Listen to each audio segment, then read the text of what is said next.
Hey guys, if you're signing up for Tangerine, make sure to use a friend's referral or my referral key. So that way you guys get 50 bucks. Anyways, how it works is that, yeah, you have to sign up. Once you sign up, you're going to see that there's an option there to put an orange key. So you guys can put that in there. And then once you deposit $250 into your account in Tangerine, keep those $250 untouched for 60 days. Only then will you get the $50 bonus, okay, within 30 days.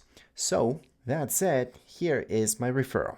So if you guys have friends or family members who have Tangerine account already, just tell them to open up their app and look for their orange key, which is their referral key.